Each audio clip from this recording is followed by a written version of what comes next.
Welcome to Autism Knows No Borders. Discover what's possible when people impacted by autism inspire change and build community. Together with the Global Autism Project, here's your host, Rachel Harmon.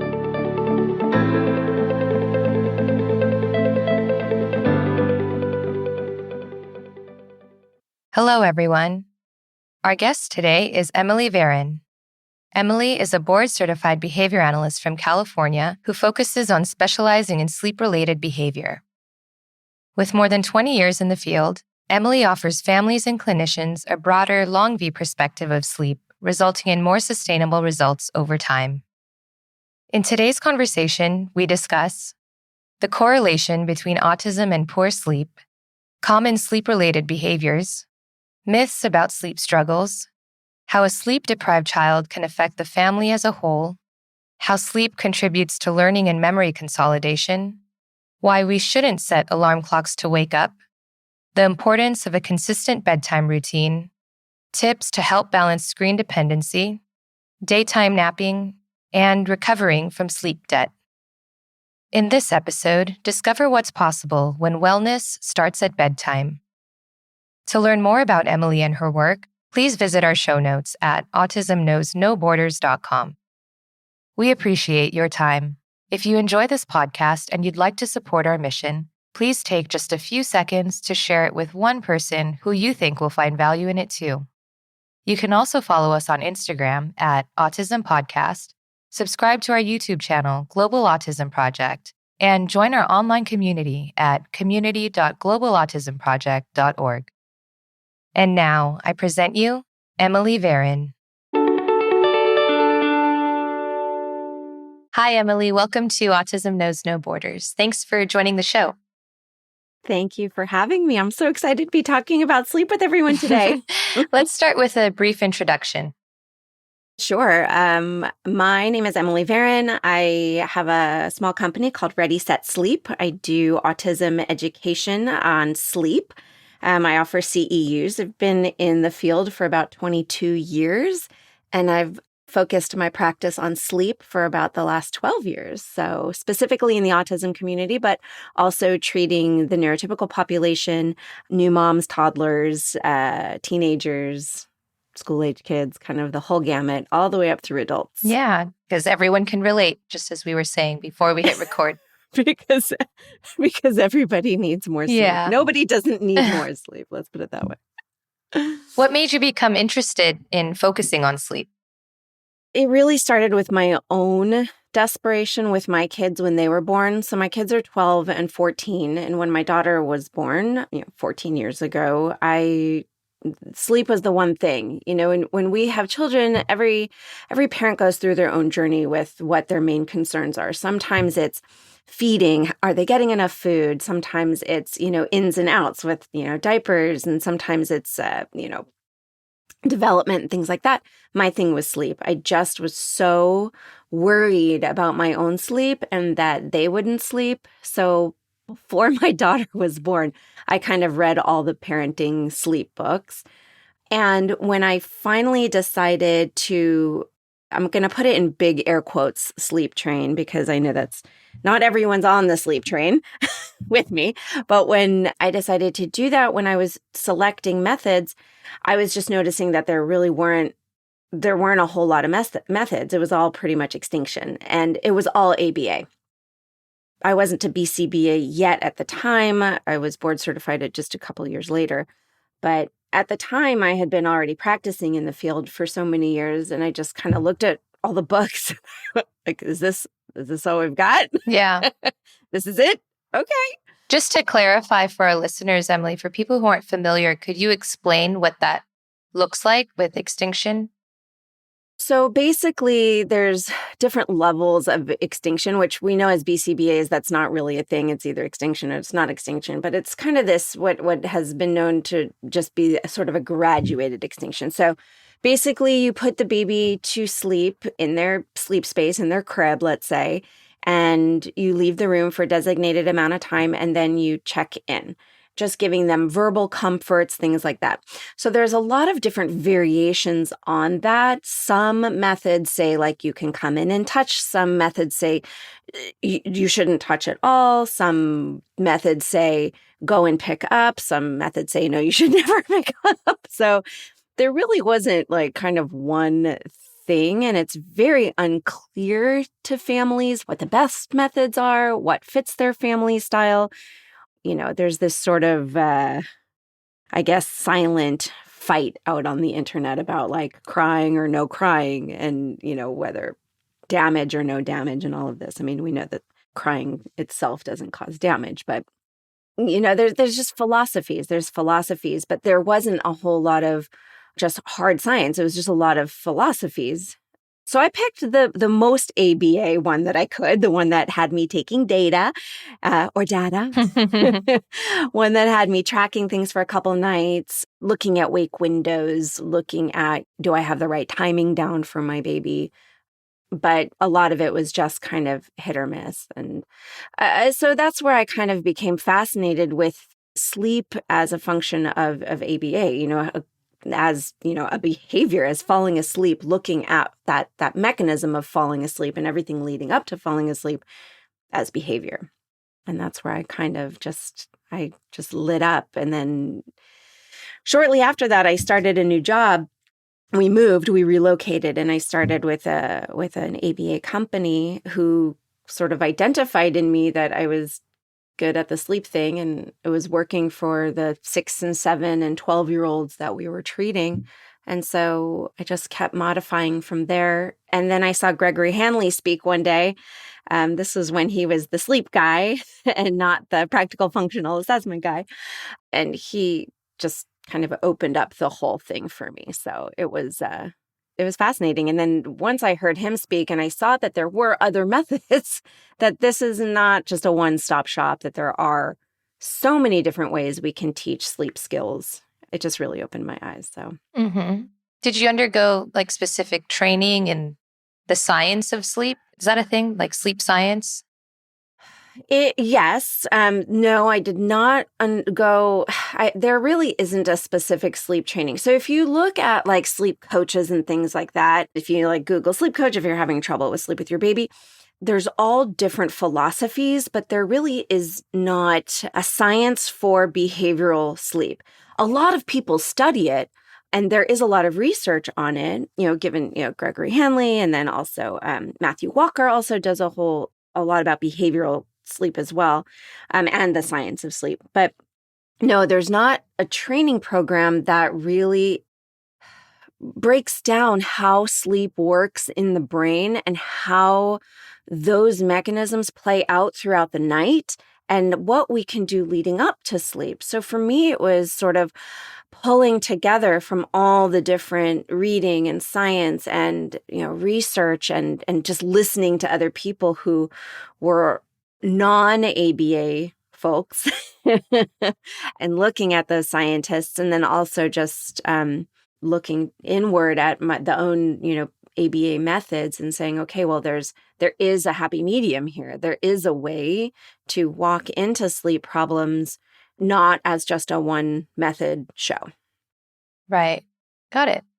So what's the correlation between autistic children and poor sleep?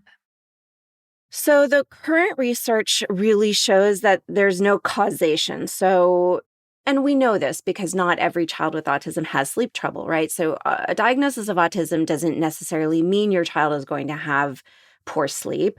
And if a child has poor sleep, it's not necessarily because of their autism, right? But there are certain autistic characteristics that can contribute to poor sleep, such as screen dependence nowadays, right? So within the last 12 years, we've really seen a lot of screen dependence in our community because it is, first of all, a great learning tool, right? It's a great educational tool, but then it's also a good passive activity tool. And we saw a huge increase in this also during COVID for the neurotypical population as well. So I think just for kids in general who don't have great self-regulation, so, your average 6-year-old, whether they have a diagnosis of anything or not, is going to have trouble terminating their screen time. Mm-hmm. And that's kind of how it is just in the brain as well, because we're getting this dopamine rush. We're getting positive reinforcement from the chemicals in our brain. And so it makes that hard. So screen time is one thing. So screen dependency. And then also sensory issues. But, more of the, not necessarily the sensory dysregulation as we sometimes see it, but the need for sensory input to feel regulated. So jumping, crashing, bouncing too close to bedtime is a sleep stealer. So for the children who are a little more sensory dysregulated, who do crave the consistent jumping and crashing, in almost 100% of opportunities, we're going to see that they have problems with sleep as well. I see. So there is, I don't know if I could call it a comorbidity there, but it is something that feeds into poor sleep, right? This sensory dysregulation, but it's how we are offering sensory regulation that's actually the problem. It's not the sensory dysregulation in itself that's causing the poor sleep. It's the caregiver saying, oh, I know that jumping helps regulate him, so I'm going to have him jump close to sleep so that he can be regulated, except that that's alerting sensory experiences. That's alerting vestibular input, and that's going to delay sleep onset. So there are these things that are sort of these characteristics that are inherent to children with autism that just exacerbate what any human would have trouble with when it comes to falling asleep. So that's why we call it like a correlation, right? Not as much a causation. Yes, exactly. When we think about the different types of sleep struggles, like what are these common sleep-related behaviors? So there's trouble getting to sleep, right? What else? Yep, absolutely. So difficulty falling asleep, difficulty staying asleep. And within the difficulty staying asleep, there's some little subsections. So there's just persistent night awakenings where the child is waking up multiple times a night.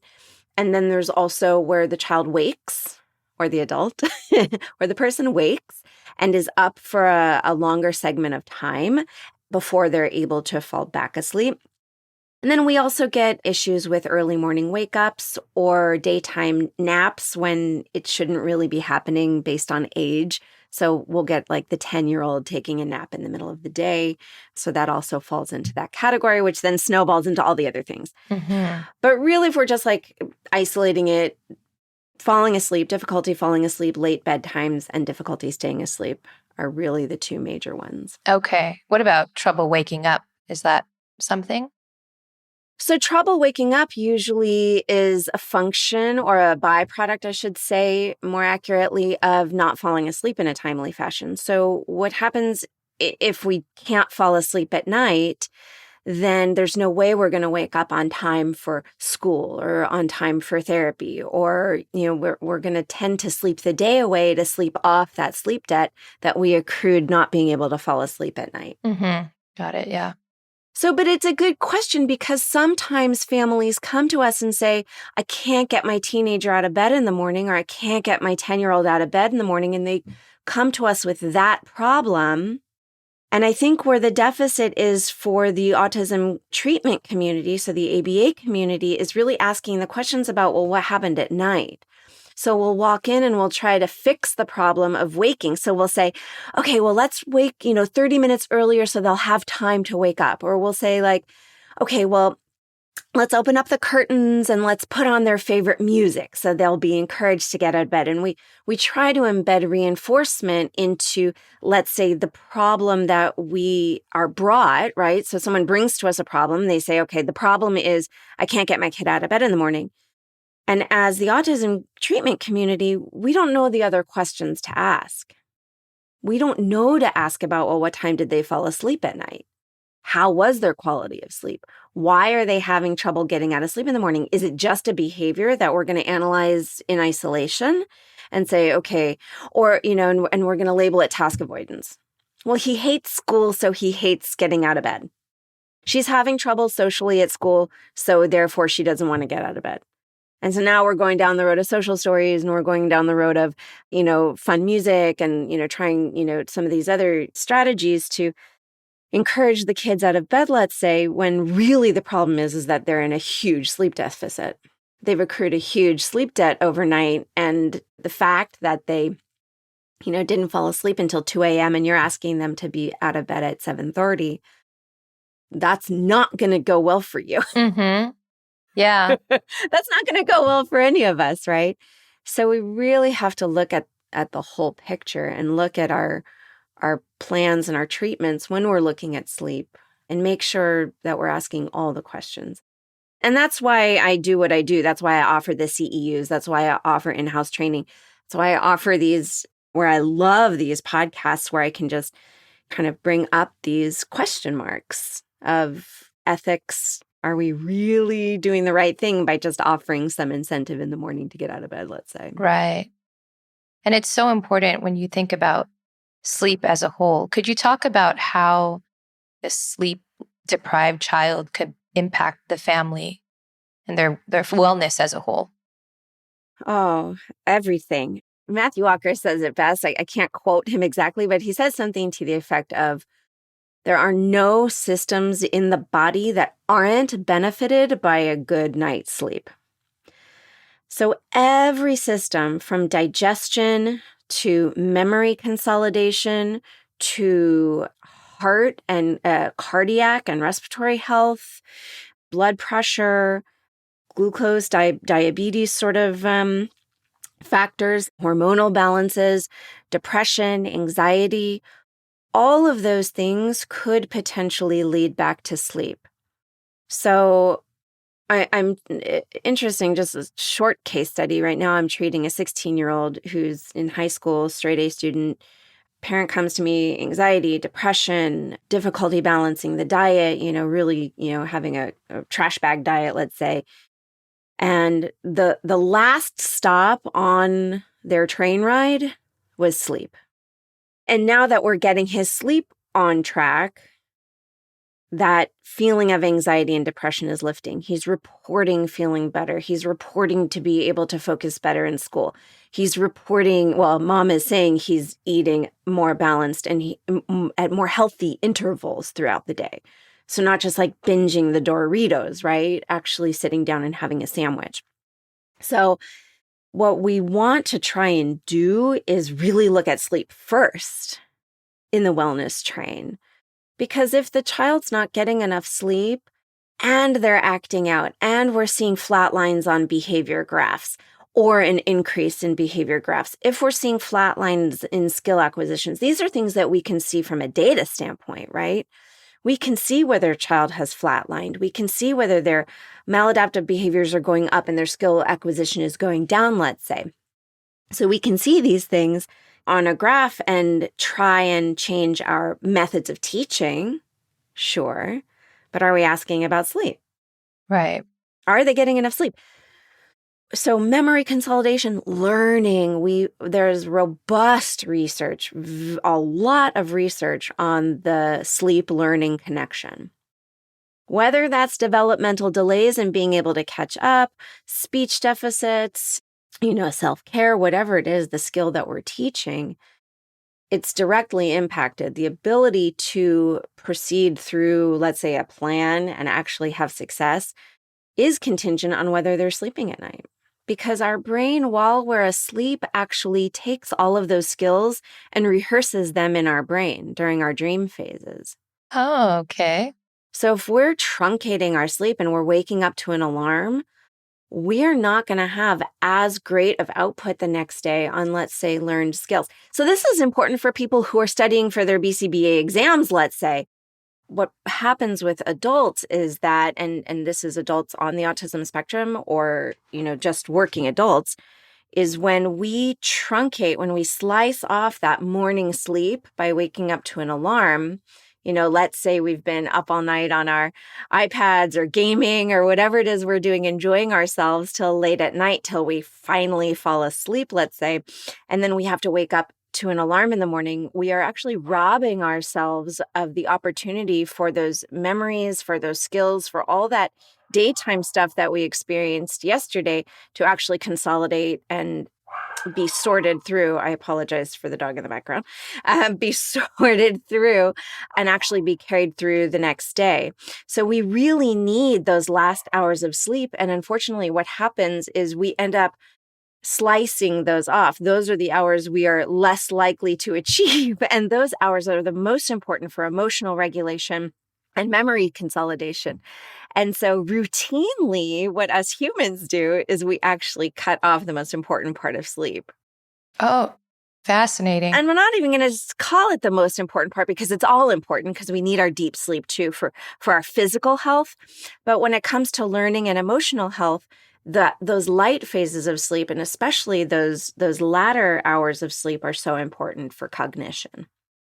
So would you say it's better to wake up naturally and not set an alarm? 100%. 100%. Okay. If you are waking up to an alarm, it means that you have cut off important parts of your sleep. There's no way around that, right? If you're not waking up naturally, you're not getting the full amount of sleep that you need.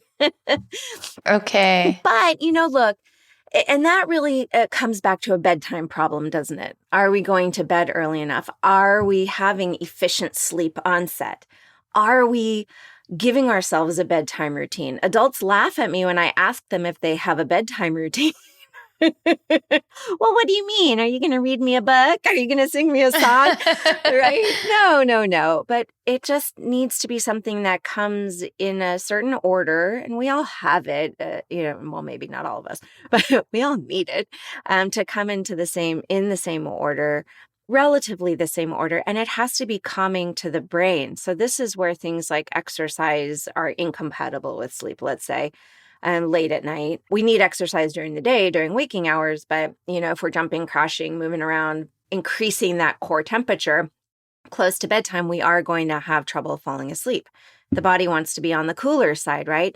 And that goes back to the jumping that I was talking about with those sensory needs, right? If you're jumping, crashing, running, it's such a misnomer to get the wiggles out before bed. And bajillions of parents do that. All over the world, we're trying to get wiggles out before bed, right? We're trying to, get that excess energy out so the child will sleep. But what we're doing is we're increasing the core temperature and we're actually delaying sleep onset. Whoops. Oh, so what would you recommend to those parents who have kids who need that sensory regulation? So deep pressure, calming sensory, switch it up, do deep pressure, rocking, swinging, swaying, back and forth vestibular motion. You can do pillow smushes, things like that. The problem with up and down vestibular motion, or that crashing where we're actually adding sensory experiences to our joints, which also have, sensory receptors on them, right? We're just alerting the sensory system. We're just waking our brains up at a time when we should be falling asleep. So just opt for different sensory experiences, right? To calm the brain. We're trying to calm for bed. So alerting the body in order to sleep is just, it's counterproductive. So, how we fall asleep and the things leading up that are going to precipitate sleep, sometimes they actually end up stealing our sleep, like blue light, like screen dependence. We often hear people say, oh, I can't fall asleep, so I'll just, scroll Pinterest or scroll Instagram, or, I can't fall asleep, so I turn on my screen. But then we run into like the evil blue light problem, which stops your melatonin production. We don't produce melatonin when we're looking at a screen. And then it gives us the perception that we're not tired. And so then it delays our sleep onset, or we resort to melatonin. So we take a melatonin because we're blocking our melatonin. Yeah. Interestingly enough, this plays out more significantly in the autism population because there is some research that some humans on the autism spectrum are wonky producers. Maybe low producers, maybe inconsistent producers. There's some information now, there's some research saying that it's a little bit more consistent on the autism spectrum where we see some of these inconsistencies with melatonin production. However, what I'll say is that that same population of people, what they're not testing for necessarily is the impact of screen time on that melatonin production. Oh, Because if they're on a screen, they're not producing melatonin, which will give the illusion to the caregiver that they're not able to fall asleep, which will then lead them to a doctor who will say, let's try some melatonin. But the medical team isn't asking about screen consumption. mm-hmm. So then we're in this cycle of giving some, synthetic or supplementary melatonin. Melatonin is a hormone. Uh-huh.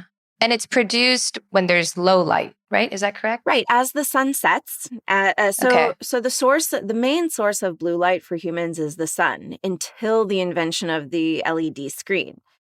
Then once the LED screens started becoming a thing, which is all of our smart screens, you can't get away from it. Whether you're on a tablet of any, it doesn't matter if you're on an Android or an Apple, it doesn't matter. It's all LED technology.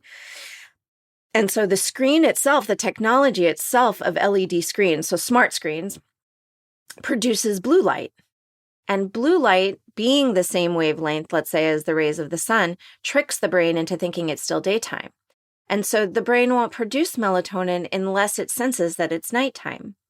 So we run into this pickle where we are viewing our screens, into the night. Our melatonin isn't producing. We're not feeling sleepy because melatonin isn't triggering all those other sleepy hormones. And then what happens is we do eventually crash because melatonin isn't the only player in sleep onset. It's one of the players. It goes, hey, sleep hormones, it's time for you guys to do your job. But without that signal, the other sleep hormones are just kind of like waiting. They're waiting for melatonin to like fire off the gun, basically. If melatonin doesn't fire off the gun, the brain will eventually go into fight or flight and just shut down. It'll just shut down. So you will eventually, what I call crash.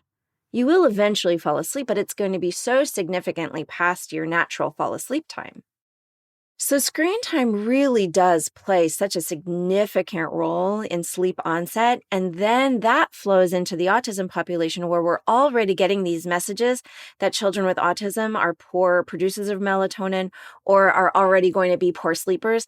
And it already is such a common trope to just offer melatonin or go to melatonin as a means of helping sleep, when so often now it's really a screen time issue. It's not necessarily a melatonin issue. What are some tips to help balance that screen dependency? So then it becomes a question of behavior intervention and how dependent we are on the screen. Is it a screen addiction, right? Do we have a kiddo who is just addicted to that dopamine rush, is basically self-soothing through screen time, right? So we have to make that determination possibly with the family. Or is it just kind of a screen reliance thing where the parents have said, they have such a limited repertoire of leisure activities that really the only thing they're able to engage in is screen time. So this could be true as well. So it's important for the clinical team to really work with the families at identifying other activities, because I know for a fact, well, I'm going to say fact, it's a loose fact. It's an observatory fact, let's say, an observational fact, that screen time isn't the only things our kids can do. It might be the most preferred thing. It might be the thing that really seems to work the best. But in the absence of screen time, I guarantee you we can find other leisure activities that our kids can engage in. And I'll tell you why, because screen time wasn't a thing until about 12 years ago. Until just about 12 years ago, what were our kids on the spectrum doing? What were they doing? Okay, well, maybe they were watching TV. TV is a better alternative than screen time. It falls into the same category. I sound like I'm talking out of the same two sides of my mouth. But when we think about our smart screens, we're holding them right up to our face. We're in such close contact to that concentrated blue light, we can't avoid it. Our eyeballs don't register any other ambient light when we're just looking at our screen. Now, if you're sitting on a couch and the TV is mounted on the wall across from the couch, and your child's sitting on the couch and all the lights are on in the room, that's going to be a better option than a tablet or a phone. So maybe we can transition from our tablet to our TV. And then maybe since TV is maybe less reinforcing, let's say, than something else, right? So like we can go in a hierarchy. So we can go from like tablet time to TV time to maybe something else. Maybe they enjoy some sensory input. Maybe we can go to like a sensory experience. Maybe we can go to puzzles, put-ins, building, drawing, constructing, any of those other tasks that maybe our kids prefer, or maybe not prefer, but enjoy, but maybe aren't like as high on the hierarchy as, let's say, tablet time, let's say. So we can scaffold these things. So we just need to identify other things that are calming to the brain. So they're more static. So not as, we're not going to be jumping up and down, and we're not going to be watching our screen time. It can be anything from puzzles, put-ins, drawing, even just quiet play, sure, reading. But look, my kids are 12 and 14. They don't like reading. So, reading is like, okay, that's nice to think about. Let's read books before bed. But not every kid, not every adult, not every teenager is going to sit for books. So it's about identifying other things that can come in that hour before sleep is expected. That could be a bath or a shower. I love a long bath or a shower. Most of the clients I work with who are on the autism spectrum really enjoy the sensory input of water, very much enjoy bath time, very much enjoy shower time. Stay in the bath or the shower a half hour. Okay, maybe that's not the environmentally friendly solution, but if you can eat up a good half hour in either the shower or the bath before sleep is expected, that's going to be compatible with sleep. And it's incompatible with screen time, and it's incompatible with jumping and crashing. So it really ticks a lot of boxes. So we maybe can go from, let's say, dinner to a long bath or shower to some quiet play in pajamas into bed. We just have to get a little creative with how we structure that hour and a half before sleep is expected. Okay. Well, just a couple follow-up questions about the blue light. What do you think about the blue light glasses? Does that actually really help? And also like changing the settings on the screens so that they're, in night mode and things like that. Yes. So let's start with the latter. Let's start with the night shift on the screens. So you have to think about the screen as a mechanism of producing light. So when we turn our screens darker, right? So if we put on the night shift or we put on dark mode, right? Whatever you're viewing, whatever you are able to see, whatever that image is, it's still being created by blue light, even though it's orange.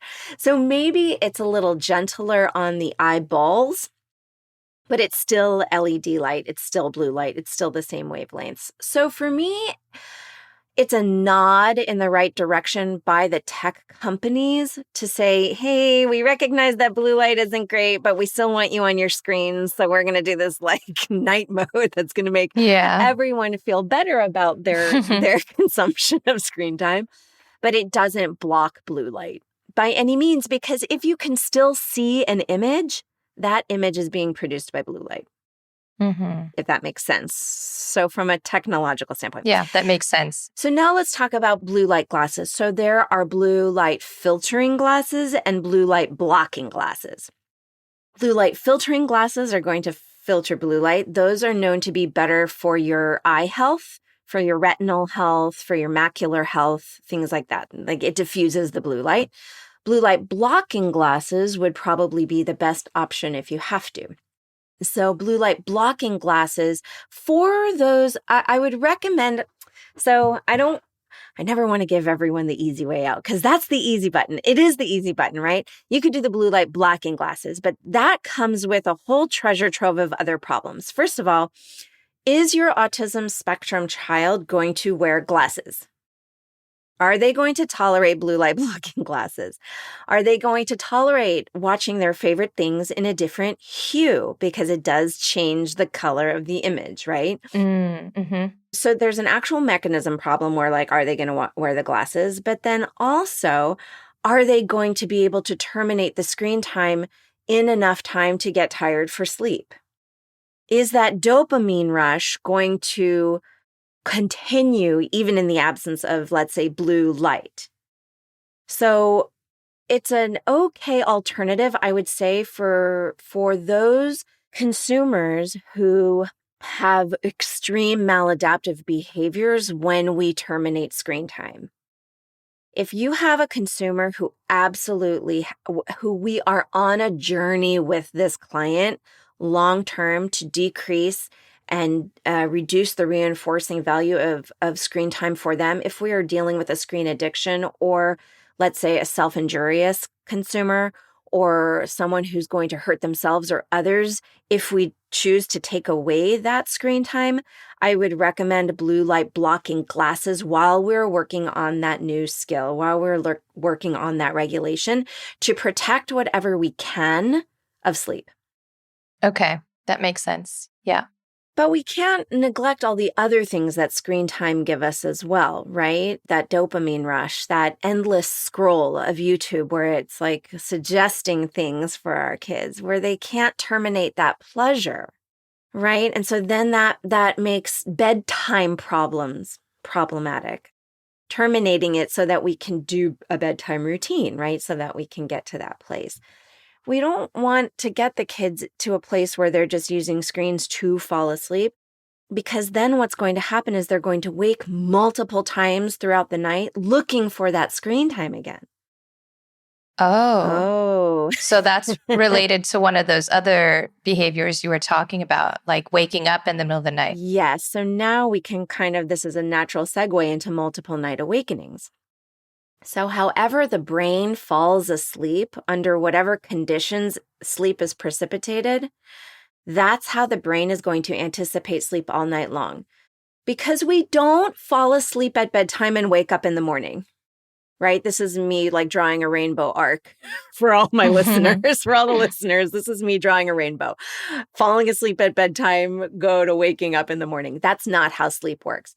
Sleep works like a wavelength, up, down, light, deep, light, deep, light, deep all night long. We cycle through sleeps. We connect our sleep cycles all night long. We fall asleep, we get into a deep sleep, our cells regenerate, all the good stuff physically happens in our deep phase of sleep, and then we go into our light phase of sleep where we dream and we have our little light awakenings. We all wake up all night long, but we put ourselves back to sleep. But if the brain doesn't know how to put itself to sleep at initial sleep onset at bedtime, if something is helping the brain precipitate sleep, the brain is going to naturally need that thing at all of the other light awakenings in order to fall back asleep.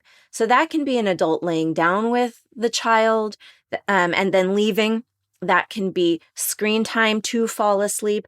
That can be, for some kids, a bottle of milk. You know, if they're sucking to sleep, if they're drinking their milk to sleep and then waking up in the middle of the night and the parents go like, oh my gosh, my kid is so hungry, they eat all night long. Well, it's really the suck to sleep that they're craving. It's not the actual nourishment. Although we have then taught them to eat on a 24-hour cycle, but maybe that's another podcast. But really that suck to sleep, nourishment to sleep, however the brain precipitates sleep at sleep onset is how it's going to need to fall back asleep all night long. Okay, got it. So it's tricky for caregivers because we see that something helps sleep. We see that laying down helps them fall asleep. We see that the bottle helps them fall asleep. We see that, screen time helps them fall asleep. And by the way, we do this to ourselves too. We hear it all the time. I can't fall asleep unless I'm listening to music. I can't fall asleep without my podcast. I can't fall asleep without the TV on. I can't fall asleep without the lights completely off. I need it to be like a tomb when I fall asleep. I can't. We hear all these can'ts. But really all it is the brain's dependency on certain stimuli for precipitating sleep. Think about sleep as a life preserver. It's necessary for life, right? If we don't sleep, we die. That's it. Like we cannot not sleep for the rest of our lives. Mm-hmm. We will deteriorate from the inside out. So sleep is necessary for life. The brain knows this. So however the brain learns to anticipate sleep and precipitate sleep, the brain is going to attach to that and be like, no, this is how sleep goes.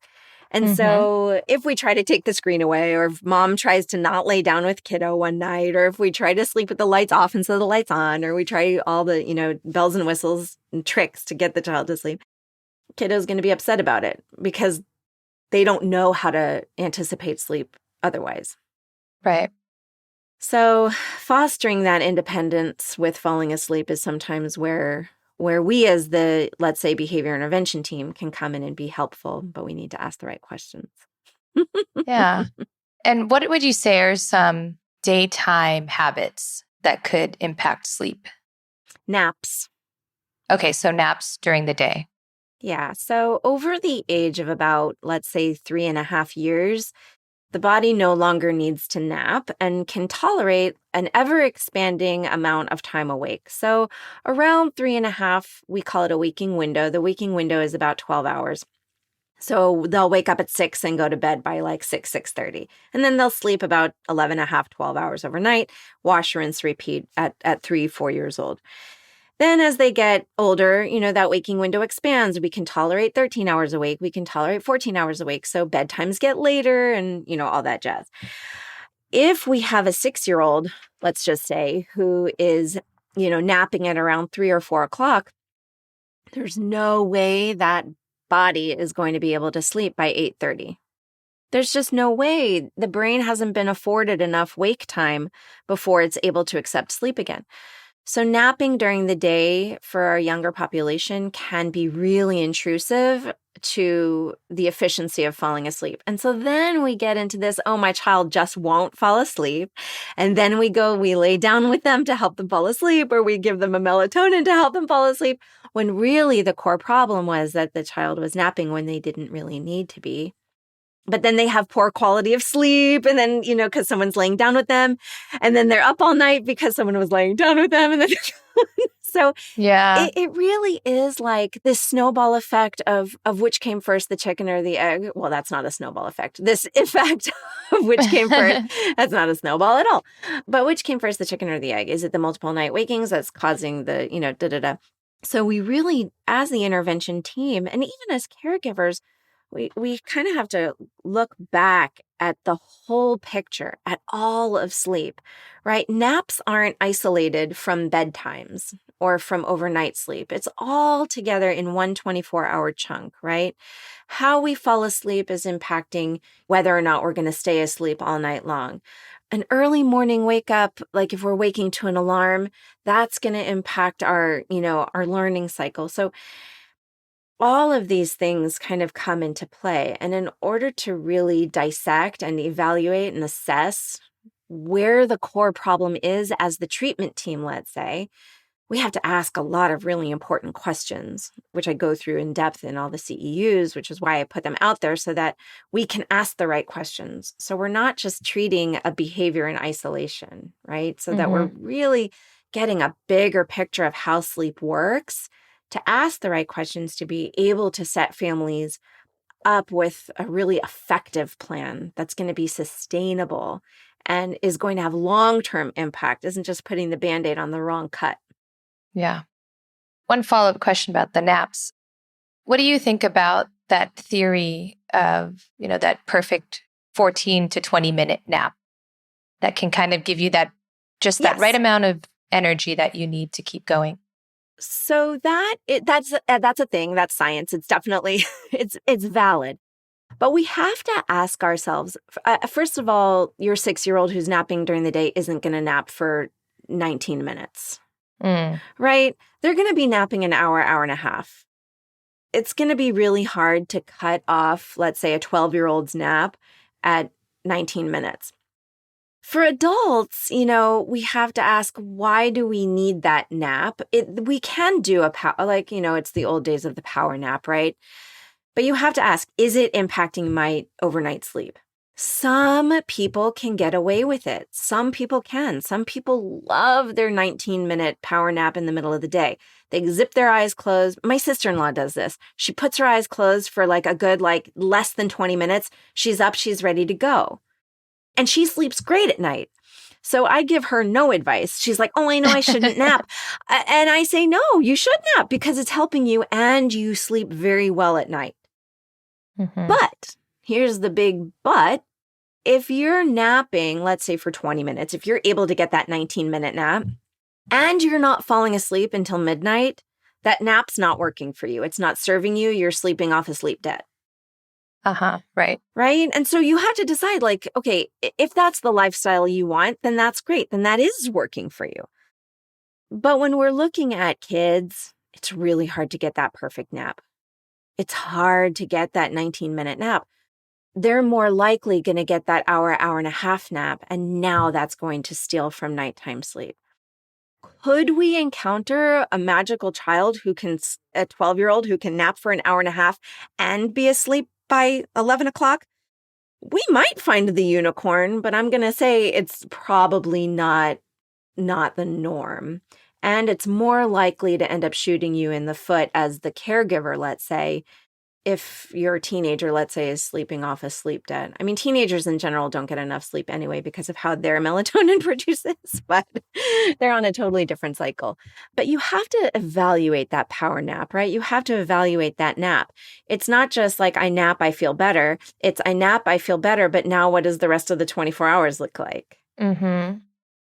You've mentioned sleep debt a couple times already. And with this concept, is it possible to eventually catch up on enough sleep? No. The answer is no. Okay. You can't. You can start feeling better once you start getting consistently 8 hours-ish or more a night for consecutive nights of sleep. So we see this with teenagers a lot who are continuously in sleep debt during the week, let's say, and then they sleep like 12 hours on the weekend. They're not really sleeping off. They are sleeping off their sleep debt because they are feeling better, but you're never going to get back the health benefits or the cognitive benefits of that lost sleep. We don't recover in that way, but we do feel better. So you can kind of feel better a little bit. But then if you go on and accrue more sleep debt, that's basically less than 8 hours of sleep. Some people will say I can get by with 7 hours. That's probably not true. And I'll tell you why in a second. But, if we're continually getting less than 8 hours of sleep, let's say, and then we say, well, I sleep in on the weekends, I sleep until 10. You're just feeling better temporarily. And then you're going back into this really unhealthy cycle. And you will start noticing cognitive decrepancy. That's not a word. You will start seeing that your cognitive abilities don't just bounce back. You're going to start noticing that, you're going to, as you age, high blood pressure. Now we're with the cholesterol, and now we're on, diabetes, watch out for diabetes. Now our diet is difficult. Now we're gaining weight. All of these things that are direct correlate. And now we're depressed. Now we're on antidepressants. Now we're feeling more anxious over time. So you will never actually sleep it off until you are now consistently, for multiple nights in a row, getting 8 hours more or less of sleep per night. And then you will start sleeping better once you are sleeping better on a rhythm. You can't just sleep out of sync and then hope to make it all up and then sleep out of sync again. And so what's interesting about what I was going to say, sorry, I know you were about to ask a question, but what I was about to say before I lose the thought about people who think that they can go on less sleep, the research shows that as with people who are drunk and misreport their ability to drive, right? The drunk person who's like, I'm fine to drive. People who are deprived of sleep, even 1 hour per night, but even more, they have done studies up to just 4 hours a night of sleep. They will report that they can get by on that much sleep, that they don't actually feel that exhausted, that they're just fine. When really the testing that's done after that, the cognitive tests that are done, show a totally different story. So they've done short-term memory tests. They've done, I think it's like fine motor, gross motor. They've done a lot of testing on sleep-deprived people and seen how they test on these tests with a full night of sleep and with a sleep deficit. And they test completely differently on when they're in a sleep debt. They don't perform as well on these memory tests, on these like different kinds of acuity tests. They test poorly, but they'll say, no, I feel fine. That's really fascinating. It's almost like they've convinced themselves, or they're just blinded to it. Yeah, they can't see the problem. I mean, it's exactly like it is with someone who picks up their keys to go drive after, having a couple drinks at the bar. I'm fine, I'm fine, I'm fine. There is an impairment It's an of impairment. judgment. Yeah, it's an impairment of judgment. And so what they've compared side by side is the output on these assessments after sleep deprived and then self-rating skills about how they feel. And so the self-rating skills will kind of show like, yeah, I feel great.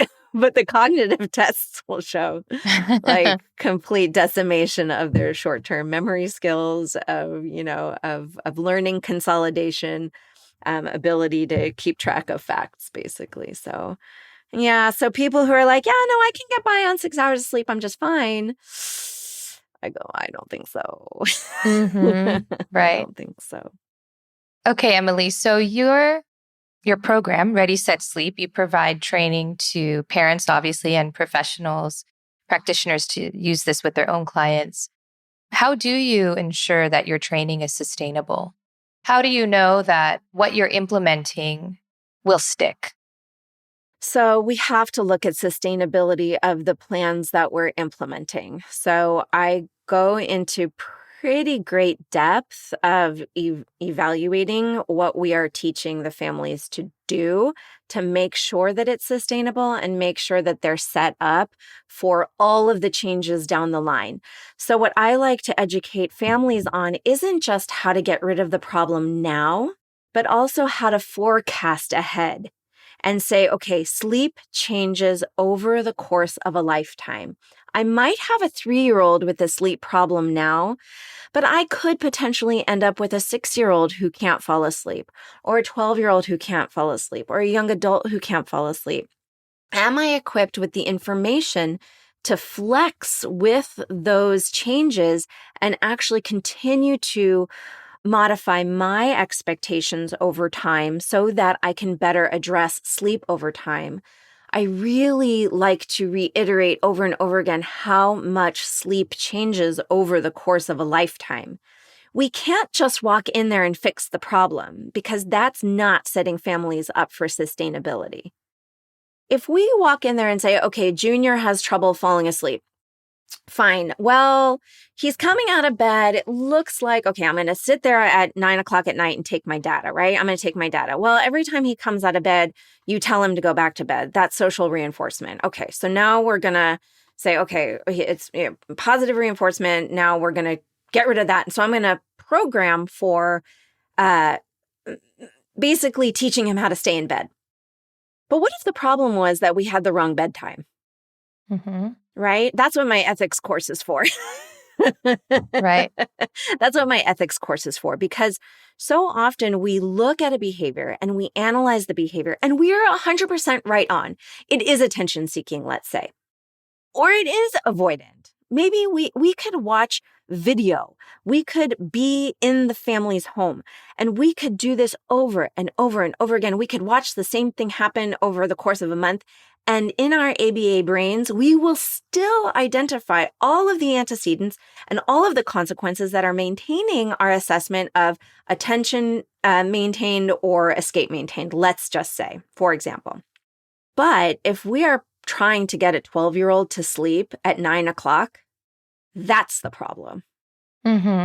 Yeah. And I think a lot of times in ABA, when people are doing their ABC data and they're writing their antecedents and consequences, they fail to pay attention to these setting events and contextual cues of what's really happening in that situation.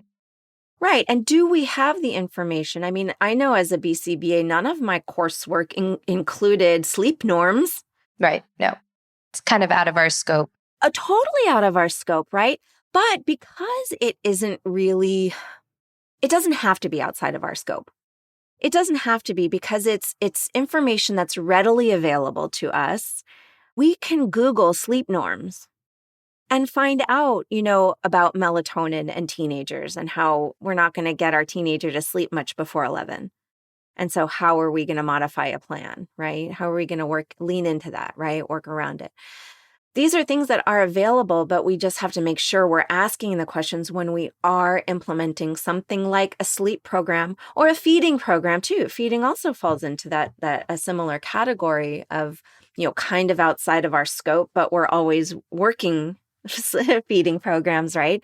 But are we working feeding programs with all the information about gustatory function and things like that, right? Like, we're not equipped for that, right? We have to refer them to an OT or a feeding specialist. For sleep, it's a little more benign because the family is probably used to doing the things they're doing and they're making it work, but they're just not making it work with as much efficiency and with as much wellness in mind, right? And back to the original question of, are we implementing a program with all the setting events in mind? Those setting events we can learn about. Those are learnable. They're really learnable. I mean, I didn't just, wake up knowing all of this about sleep. I did a lot of reading and I had to sort through the garbage, right? I had to sort through, is this a philosophy or is this science? Yeah. Right? You have to look at, where you're getting the information from, making sure that this research has been duplicated and that it's not just like kind of a one-off, oh, I read an article once that said, melatonin doesn't produce until 11 at 16-year-olds old. I saw that and I was like, no, hold on a second, right? Like teenagers, melatonin, how's that possible? Sunlight, blah, blah, blah. But no, over and over and over again, no. Once you are kind of pubescent, your melatonin may not produce until 11 o'clock. That prepubescence is where it gets a little wonky. And how do you assess? How do you know whether your child is pubescent enough to have their melatonin be shifted all the way to 11 o'clock? Okay, now these are different questions. When do they naturally fall asleep? What would happen if you didn't intervene? What would happen if they didn't have screen time? What would happen? We have to really, parse it apart. We have to pull it apart like a different kind of an FAA or an FBA. It's a whole different kind of analysis in itself. But, through the CEUs and through ongoing education and through exposure and through just hearing this stuff over and over again, it kind of starts making sense and you can start putting together more ethical plans that are going to be sustainable over time for our families and educate them in those ways. Yeah. It's just a good reminder for clinicians out there to really do their due diligence when designing programs. Like you said, there's a wealth of information out there. And so it's up to us to really put in that effort and make sure that we're providing like real best practice. Right. And, especially with numbers, I mean, the numbers are now soaring up towards 80% of families of children with autism reporting some kind of a sleep problem.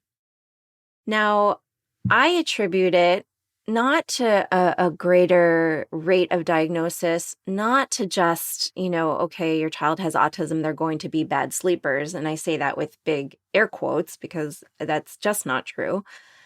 But I attribute it to more of, the screen time, the jumping, the getting the wiggles out, just the lack of, basic knowledge that parents, I mean, look, it's not just the autism population that's suffering in this way. I mean, Yep. we know for ourselves.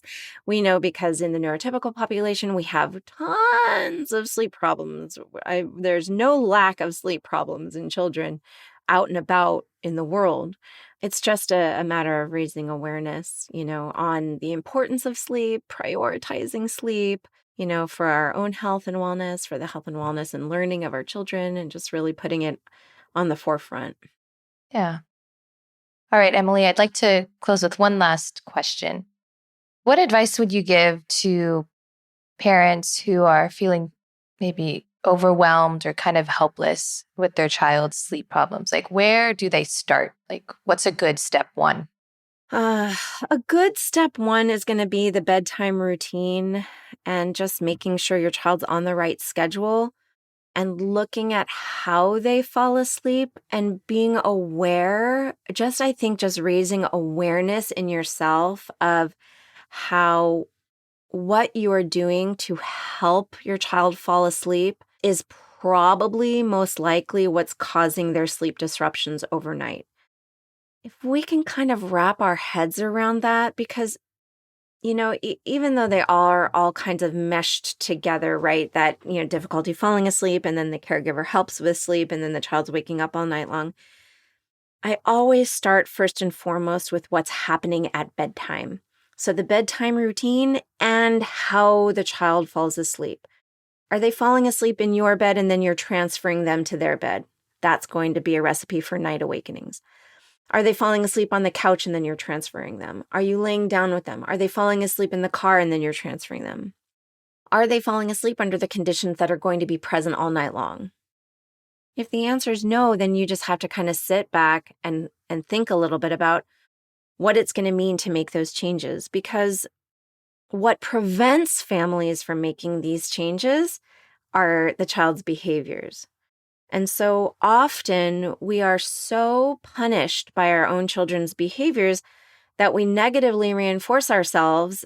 You know, we want to avoid the crying. We want to avoid the tantrums. We want to avoid the upset because we know how important sleep is, right? And we don't want to escalate right before bedtime.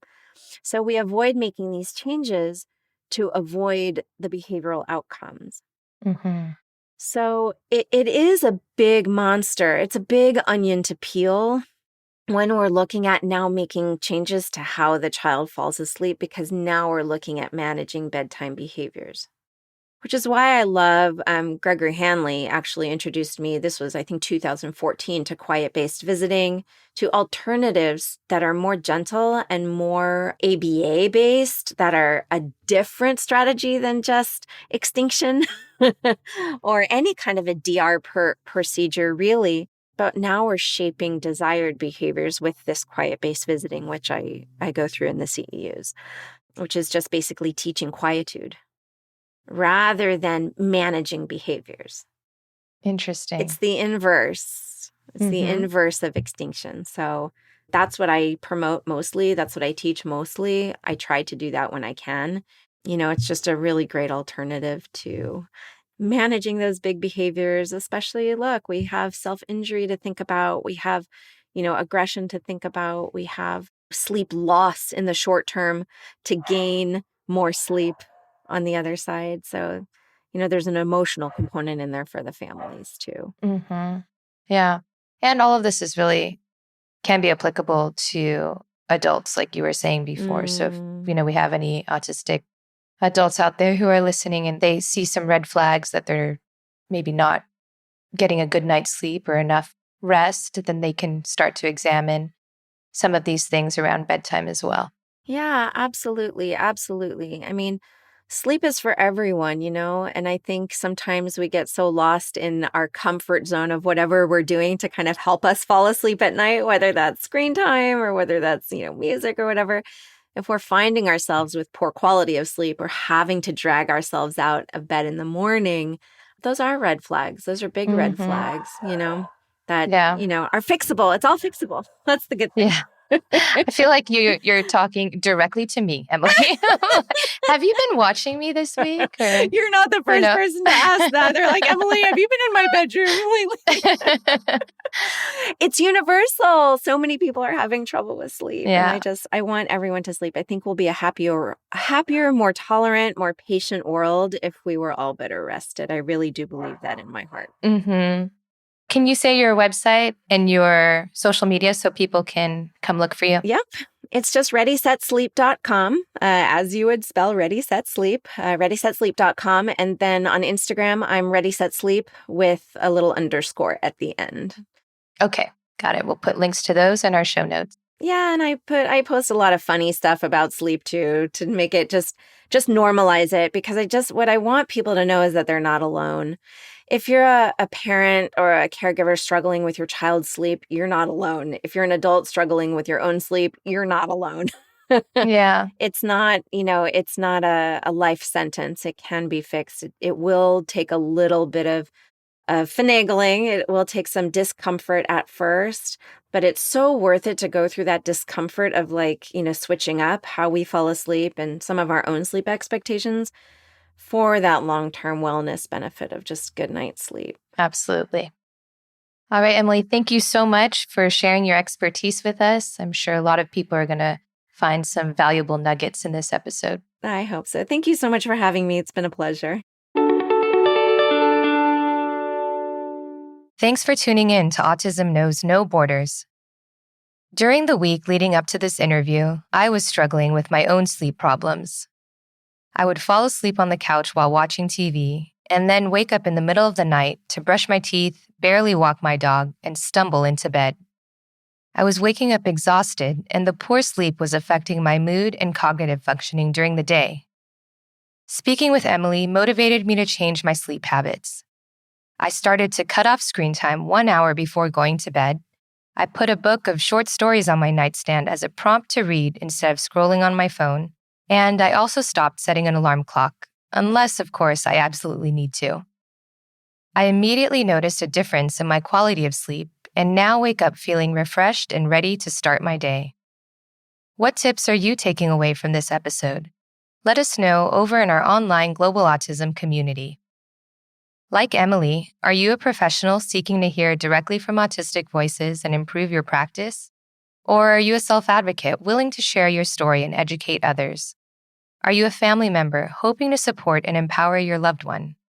Whatever your role related to autism is, you can join our online Global Autism community to connect and collaborate with people all over the world.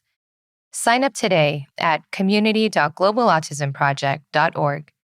Let's work together to transform how the world relates to autism. Thanks for listening. Take care. Tune in each week for engaging conversations of how people across the globe are inspiring change and building community. You've been listening to Autism Knows No Borders, brought to you by the Global Autism Project. You can find Rachel's notes for this episode and learn more about today's guests at autismknowsnoborders.com. If you enjoyed this episode, please subscribe to the show on iTunes or wherever you get your podcasts.